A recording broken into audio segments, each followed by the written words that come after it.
നന്നായിട്ടുണ്ട്. മാനവിന്റെ ഓണാഘോഷം നന്നായിട്ടുണ്ട്. ഞാൻ വന്നപ്പോ സന്തോഷമായോ? സന്തോഷമായെങ്കിൽ ഒന്ന്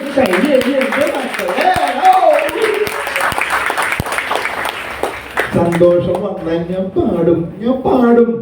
ആനച്ചന്തം ഗണപതി മേളച്ചന്തം, ആനച്ചന്തം ഗണപതി മേളച്ചന്തം, കട്ടും പൊട്ടും ബിരിയാണി ചന്തം ചന്തം. പോട്ടെ.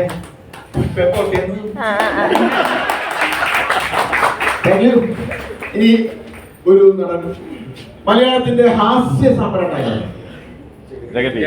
ശ്രീകുമാറല്ലേ. അദ്ദേഹത്തിനെയാണ് നമ്മൾ അങ്ങനെ ഒരു പേര് വിളിക്കത്തുള്ളൂ. ഇനിയിപ്പോ എത്ര ഹാസ്യ നടന്മാർ വന്നാലും ഹാസ്യ സാമ്രാട്ടം നമ്മൾ മനസ്സിൽ കണ്ടെത്തിയിരിക്കുന്നത് ജഗതി ശ്രീകുമാർ. അദ്ദേഹം വരികയാണെങ്കിൽ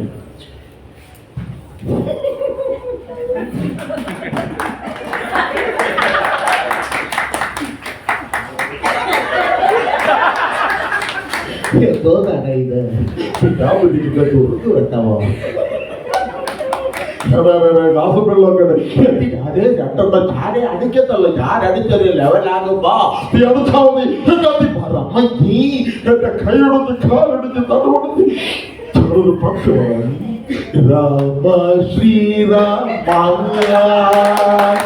കൂടെ വരുന്നു ഞാൻ ഈ പോകും വഴിയല്ല.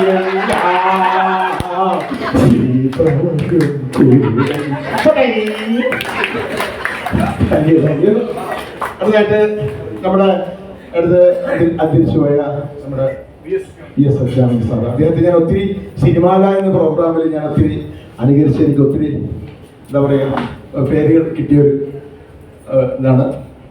ഞാൻ ഈ അദ്ദേഹത്തെ കാണുന്നത് നേരിട്ട് അദ്ദേഹത്തെ കാണാൻ എനിക്ക് ഒറ്റ പ്രാവശ്യം എനിക്ക് പെർമിഷൻ അല്ല ഭാഗ്യം കിട്ടിയിട്ടുള്ളൂ. അതിനുശേഷം അദ്ദേഹത്തെ മരിച്ചതിന് ശേഷം ഞാൻ കാണുന്നത്. അപ്പൊ ഞാൻ ആലുവ പാലസിൽ ദേമാവലി കൊമ്പത്ത് എന്ന് പറഞ്ഞ ഞങ്ങളുടെ ഓണ ഓഡിയോ കാസറ്റ് എഴുതാൻ വേണ്ടി ഞാനൊരു ആശിക്കുന്നുണ്ട്, തിരിയിട്ടും പക്രമൊക്കെ ഉണ്ട്. അപ്പൊ ഞാൻ കഞ്ഞി കുടിക്കാൻ വേണ്ടി ആലുവ പാലസിൽ ഞാൻ തട്ടിറങ്ങി താഴേട്ട് വരുമ്പോൾ ഒരു പ്രായമുള്ള വ്യക്തി, ഞാനാണെന്ന് എനിക്ക് അറിയില്ലായിരുന്നു, ആ ബാഗെടുത്ത് എവിടെ വെക്കൂ, മറ്റൊരു റൂമിലേക്ക് വെച്ചില്ലേ, ഞാനവിടെ കേട്ട് വെച്ചിട്ടുള്ള ഒരു വ്യക്തിയാണ്. ഞാനിതൊക്കെ അന്വേഷിച്ചു കിടക്കണാണല്ല. ഞാൻ തൊട്ടടുത്തേക്കൊന്നും ഒരു സാധാ മനുഷ്യരുണ്ട് കയ്യിൽ കൊണ്ടുപോയി ഒരു പിന്നിട്ട് ഞാൻ വിചാരിച്ചു അവിടുത്തെ ഈ പൂന്തോട്ടത്തിലൊക്കെ ആളായിരിക്കില്ല, ആ ബാഗെടുത്ത് അവിടെ മാറ്റി വെക്കണോ എന്നൊക്കെ പറയുന്നുണ്ട്. നോക്കി മനസ്സിലാണെന്താ സാറ്, എന്റെ ദൈവമേ ഞാൻ അനുകരിക്കുന്ന ആള്, ഞാൻ ഏറ്റവും ഓട്ടം ഓടിക്കളഞ്ഞു. കാരണം അറിയോ ആ പുള്ളി ഞാനാണ് സാറേ ഞാൻ അനുകരിക്കുന്നത്, എല്ലാം ചീത്ത വിളിച്ചാൽ അറിയാൻ പറ്റത്തില്ലല്ലോ, ആർക്കും ദേഷ്യമല്ലേ, ഞാൻ ഓടിക്കോളൂ.